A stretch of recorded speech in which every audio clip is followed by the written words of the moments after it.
Amen? Pero hindi. Sumuplay siya doon eh.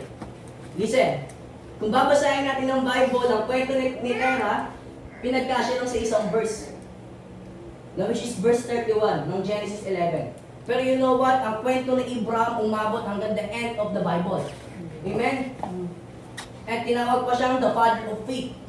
You know what? Listen, yung difference ng dalawang yon, yung isa sumunod naman, pero hindi talaga completely na pagsunod, tumigil siya. Pero yung isa is totally sumunod. Diba? You know what? Nakita mo yung blessings ng dalawa. Ang layo, diba? And you know what? Na dapat yung mga blessings na dapat namasa ni Abraham, dapat kay Terah yun eh. Diba? Ang kaso sumuplay si Terah. Kaya si Abraham yung nakinabang. Amen? Did you get it? Diba? So, ang gusto ko na iparating sa atin na dapat, sabi dito sa next, make a step now and make a move now. Amen? Na kailangan hindi tayo tutulad kay Terah, bagus tutulad tayo kay Abraham. Amen? Na si Terah is nakontento na siya sa feeling ng kagustuhan niya, pero si Abraham okay lang sa kanya. Biruin mo, mas mahirap pa nga yung sitwasyon ng Abraham eh. Diba? Kasi si Terah, at least ito paano, Abraham pa siyang naiwan. Pero si Abraham, yun na lang yung kaisa-isa niyang anak. Amen? Pero you know what? Sabi ko nga kanina, you must deny yourself. You must kill yourself, kill your wants, kill your passion, kill everything. Amen? Kaya yung mindset ni Abraham, diba? Sige Lord, ikaw ang nagbigay, ikaw rin ang mabawi. Pero you know what? Hindi naman tinalay, diba? And grabe rin yung blessings na binigay sa kanya ni Lord. Amen? Until the end of the Bible, diba? Lagi pa rin you know, pag binabasa ko nga yung Bible, naghirap man ang Israel, pero alam mo, lagi sinasabi ni Lord, pag pinapatawad niya, sige, dahil nangako ko kay Abraham. You know what? Parang ano nun, no? Parang ang sarap sa feeling na dahil sumunod ka, di ba? For example, si Jason sumunod, di ba? Hanggang sa susunod niya na lahi, nagkamali man niya, pero pag pinatawad ni Lord, dahil nangako ko kay Jason, di ba? Alam mo yung feeling na hindi ni Lord i-compromise yung covenant na meron kayong dalawa kasi sumunod ka. Amen? So dapat, ang pagsunod natin is important, especially in the ministry. You know what? Alam mo, isa lang yung pinaka-importante talaga ni Lord. Sabi nga sa Great Commandment, di ba? Pag sinabing Great Commandment, means pinakamahalaga yon.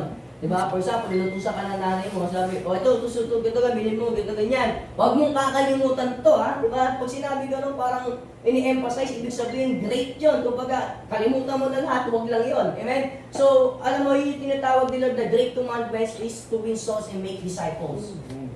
Amen? Maraming utos si Lord. Oo, totoo yan. Pero you know what? The Great Commandments, it means, ang pinakamahalagang utos ni Lord is to win souls and make disciples.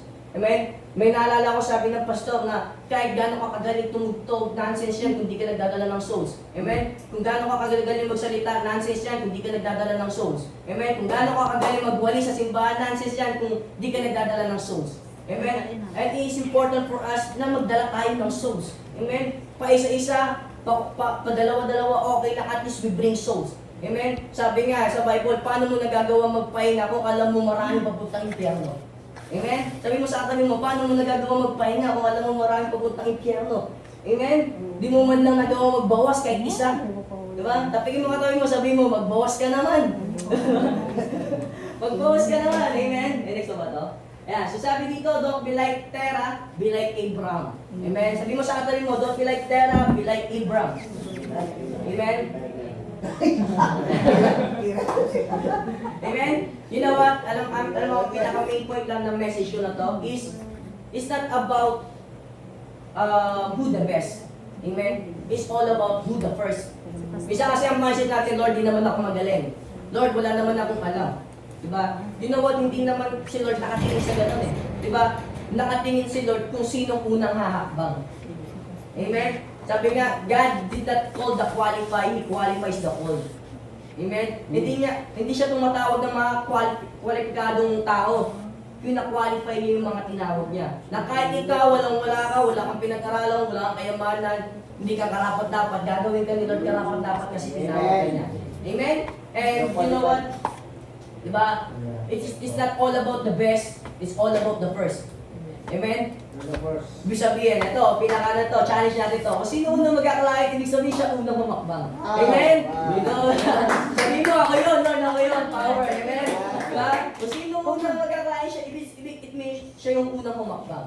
Amen? And you know what? Pinakasikreto lang talaga nito is to bring souls. Alam mo, subok na to sa akin, subok na to kay Jerwin, subok na to sa lahat ng mga tao sa church na tuwing we bring souls, tuwing dumadami yung souls, grabe nagkakaroon kami ng clients. Amen?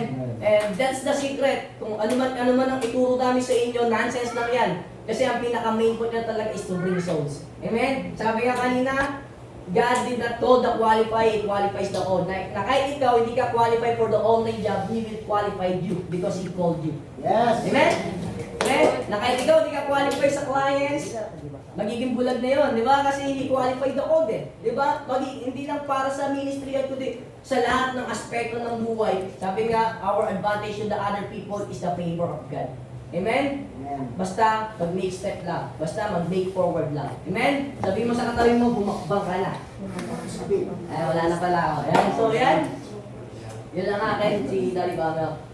Kaya. So yun, tayo lahat. So, tapusin natin sa session ng lahat. So, body close our eyes, acknowledging to the presence of God. Father in heaven, Lord, thank you so much for this moment of God. Dahil pinagtagumpay kami sa mensahe ngayong araw, God. And Lord, I pray, God, mag-isa kami pagsimula ng home